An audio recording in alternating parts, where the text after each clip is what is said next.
तो जब आप उनको याद करते हैं, कोई एक ऐसा वाक़या जो याद आता हो और हंसी भी आती हो, मुस्कुराहट? वो बहुत बहुत अच्छी अच्छी बातें हैं जो कि एक तो खान साहब जो हैं, वो उस्ताद नुसरत फ़तेह अली खान साहब की बात करूँगा। वो बहुत कम गो थे, वो ज़्यादा बात नहीं, बिला वजह फजूल बात वो नहीं किया करते थे। मैंने उनको अपने जब से उनकी गोद मुझे नसीब हुई और तब से लेके तब तक, जब तक ये नागहानी जो ख़बर हमें मिली थी 1997 में, उस तक मैंने उनको कभी भी फजूल बात करते हुए नहीं सुना। जो बात है वो काम की और सुनने वाले के फ़ायदे की बात हमेशा सुनी। तो फिर आपने अपना मुकाम बनाया और फिर अरूज पकड़ लिया। ऐसे नहीं ये बन गया। वो मुकाम जो है वो बड़ी मेहनत करनी पड़ती है और की भी है लोगों ने, और करते भी रहे हैं और करते आ रहे हैं, करेंगे भी। मगर एक जो मैंने आपको जैसे बताया कि मेरे लिए, मैं बहुत लकी अपने आप को समझता हूँ इस मामले में कि मुझे उस्ताद नुसरत फ़तेह अली खान साहब का साथ मिला और मुझे बहुत अच्छा सीखने को मिला। सर, घराने के हवाले से बताएं कुछ। घराना हमारा है 550 साल से ये बेस्ड है, और उसके बाद कवाल बच्चों का घराना। कवाल बच्चों का घराना? जी, जलंधर बस्ती शेख दरवेश, वहाँ से हमारे घराने का जो है वो ताल्लुक़ है। और ये 550 साल से इसी तरह से। आपका एक अहम हवाला नुसरत फ़तेह अली खान के साथ मुबारक अली खान है। फ़तेह अली खान आपके दादा हैं जी, और इन्होंने ज़्यादा फ़ारसी की तरफ तवज्जो दी, आप उसकी तरफ नहीं गए? नहीं, पर्शियन कलाम मैंने कवाली में बहुत पढ़ा है।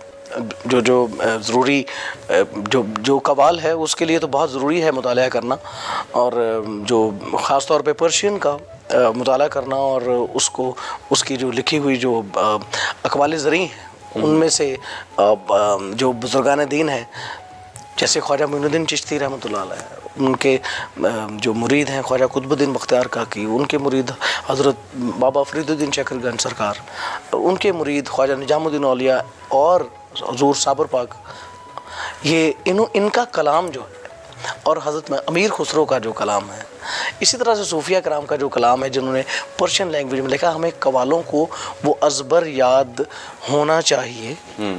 और अगर ना याद हो तो हमारे पास बुक्स होती हैं, और ये कलाम की ढेरों सैकड़ों बुक्स थी जो कि अभी भी हमारे पास मौजूद हैं, जो उस्ताद नुसरत फ़तेह अली खान साहब ने अपने हाथ से लिखी हुई हैं। अपने हाथ से लिखी? अपने हाथ से किताबें आपने महफूज की हुई अभी तक? हाँ जी, हमारे पास महफूज हैं। और वो जो कलाम है ये पर्शियन में भी है, और हमने भी बहुत सारा पर्शियन भी गाया।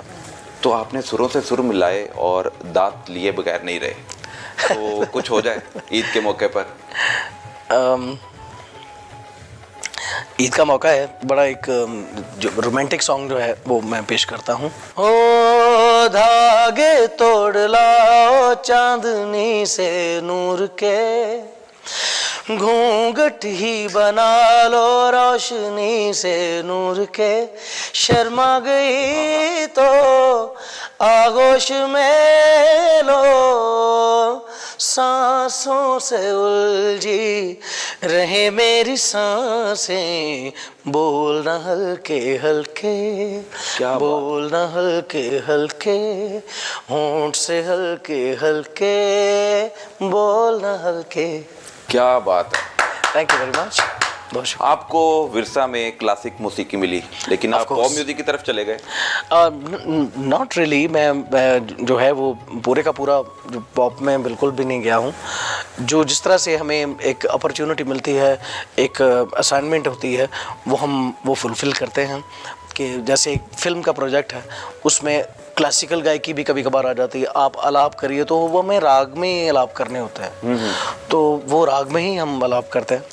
तो उसके बाद कवाली जो बजाते खुद जो है वो एक क्लासिक कहूँगा मैं उसको, कि एक क्लासिक होने के साथ साथ फ़र्स्ट ऑफ ऑल जो बड़े सगीर पाक व हिंद की जो एक पॉप म्यूज़िक कहा जाता था जिसको, वो कवाली ही थी।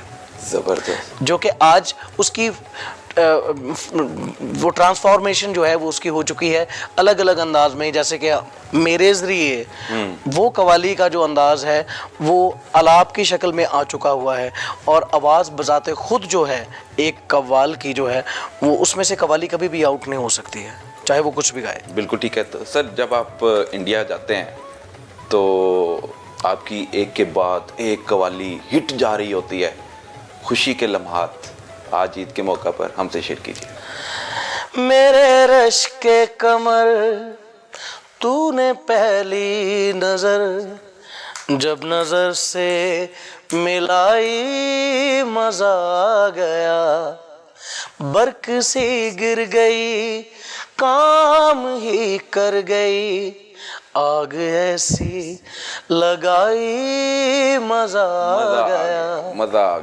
आ गया। सर इंडिया में आपको अवार्ड से भी नवाजा गया, पाकिस्तान में भी, और मुल्क के बाहर चले जाएं दुनिया भर में बल्कि आपको अनामात से नवाजा गया है। तो खुशी कहाँ ज़्यादा हुई, इंडिया में या यूरोपियन कंट्री में? देखिए, जब आपको आपके फ़न के मीडियम से, आपको आपके फ़न की वजह से आपको एजाज़ात से जब नवाजा जाता है तो आप अल्लाह ताला का शुक्र सबसे पहले अदा करते हैं। आपकी जो फ़नी खिदमत है उसको तस्लीम किया लोगों ने, सुनने वालों ने, उसका फिर एक जो अजर होता है, जो एक नतीजा होता है, वो अल्लाह ताला की बारगाह से आपको इनाम की सूरत में दिया जाता है। वो इंसान ही होते हैं जो आपको इनाम देते हैं, असल में वजह जो है वो अल्लाह ताला होती है। इंडिया में जब जाते थे गाने रिकॉर्ड करवाने, फिर आप दुबई में ज़्यादातर गाने रिकॉर्ड करवाए हैं, मुश्किलात क्या क्या आती थी, क्या क्या आपको सामना करना पड़ा, फिर आपने अरूज पाया, इसके पीछे मुश्किलात होती हैं? अब देखिए, मुश्किलात तो बहुत हमने झेली हुई हैं, और अब अभी जो है वो उन मुश्किलात से जो गुज़र के जो अभी मकाम जो अल्लाह ताला ने अता फरमाया है, जैसे कि ऑक्सफोर्ड यूनिवर्सिटी से मुझे डॉक्टरेट की डिग्री कव्वाली के ऊपर मिली है। ज़बरदस्त। और ये एक पाकिस्तान के लिए, हमारे मुल्क के लिए, और मैं ये समझूंगा कि कव्वाली की दुनिया के लिए एक बहुत बड़ा रिवार्ड है जो आपको ऑन किया गया और आपको डॉक्टरेट की डिग्री दी गई। और कव्वाली के ऊपर उसके बाकायदा आप देखिएगा जो वो सनद है उसके ऊपर लिखा है कि जो डॉक्टरेट की डिग्री जो है वो कव्वाली के ऊपर दे रहे हैं। बिल्कुल ठीक है। जब आपको दाद आवाम की तरफ से तो मिलती है, जब आपके साथ वाले आपके जो साथी हैं वो भी दाद देते हैं, बड़े बड़े म्यूज़िक जो डायरेक्टर होते हैं उनकी तरफ से भी दाद मिलती है, तो क्या फ़ील होता है? बहुत अच्छा फ़ील होता है। अगेन मैं अल्लाह ताला का शुक्र अदा करता हूँ फर्स्ट ऑफ ऑल, उसके बाद अपने उस्ताद जी का, उस्ताद नुसरत फ़तेह अली ख़ान साहब का, और फ़र्रुख फ़तेह अली ख़ान साहब जो मेरे वालिद साहब हैं, बहुत बड़े इंसान, बहुत बड़े आर्टिस्ट और बहुत बड़े musician, harmonium player, world class, world renowned harmonium player उस्ताद फ़र्रुख फ़तेह अली ख़ान साहब, जिन्होंने ख़ान साहब, नुसरत फ़तेह अली ख़ान साहब के बाद मेरी जो तालीमी जो एक मराहिल हैं उनको तय करवाया।